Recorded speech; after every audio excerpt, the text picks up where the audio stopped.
did you find out that the Jays were changing starters because they had Shoemaker listed originally, and how's that impact preparation?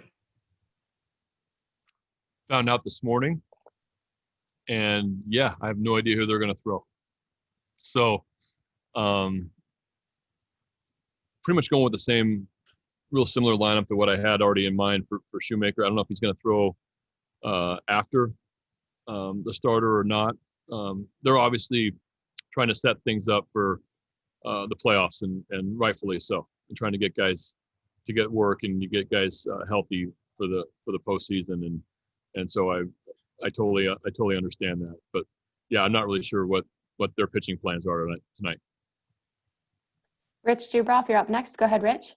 Hey, Brandon. Seeing Urias the last couple of days, and I know you spoke about him yesterday, but is he somebody now that you've seen him a little bit, intrigues you, and you'd like to maybe take a little better look at him, next spring training? Well, he's played pretty well. I thought he's taken some good at bats. Like I said last night, I like the way he uses the whole field. I like the right center field approach, the homer, the couple of hits in Fenway, the double down the line, the way he turned around a high 90s fastball in Fenway off a tough reliever. So I think he's got I like what he's done with the bat, and I think he's played more second base than shortstop. So we kind of want to get a look there at how he would handle that, and I think he's done fine. But yeah, I think that he's an interesting player, and he's done a nice job this past week. Brett Hollander, you're up next. Go ahead, Brett. Hey, Brandon, what are your impressions of Ryan Mountcastle at first defensively, and kind of compare where the development is to left field for him? Well, I just think it's more comfortable to him because he's played in the infield his whole life. I've been really impressed with Ryan in both spots. Thought he made a couple of really nice plays last night. He hasn't had a ton of reps over there at first this year. We're trying to catch him up with as much as possible here, down the stretch.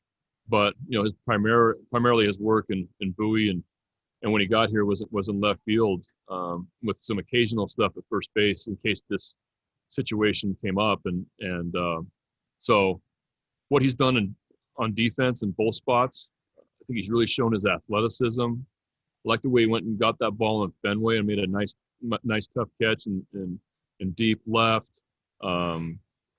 He's just like an athletic player to me, and it's been a lot of fun watching him improve, and he's going to continue to improve defensively in both spots. Stan Charles, you're up next. Go ahead, Stan. Brandon, before I ask a question, I've got a brief little statement to make. I want to compliment you under very trying circumstances this season. I think you've really handled yourself in an incredible manner. Thank you, Stan. I really appreciate that. Okay. Thanks. Now, if we can do something about pitching to Randall Grichuk. Yeah. No, my question really is, how do you think you grew this season as a manager? Grichuk's not in the lineup tonight. Probably can come off the bench though. It's amazing. You look at Grichuk's numbers against us, and you look at it against the rest of the league, and somebody's getting him out. I know that. Just not us very often. This year it's been a wild one. There's been a lot of things thrown my way, and I feel like I've handled things the best I possibly could. I don't think that there's there's been a lot of non-baseball stuff that's been thrown. It's coming to my office and in our clubhouse, and coaching staff's been a huge help for me, and the conversations that I've had with our players, with our coaches, front office, etc. It's been, it's been a educational year for sure, and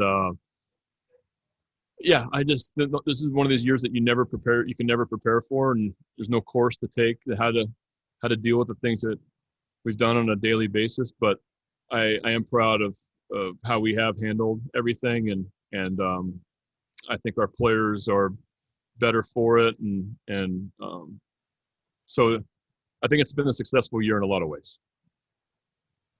Nathan Ruiz, you're up next. Go ahead, Nathan. Brandon, to kind of follow that, what are some things you can take from a year like this and as crazy as it was that maybe can be useful in 2021 and going forward? Well, I think that you had young guys step up on our team, and that's what you're looking for in a situation like ours, is to look down the road to see what you could look like in a couple years.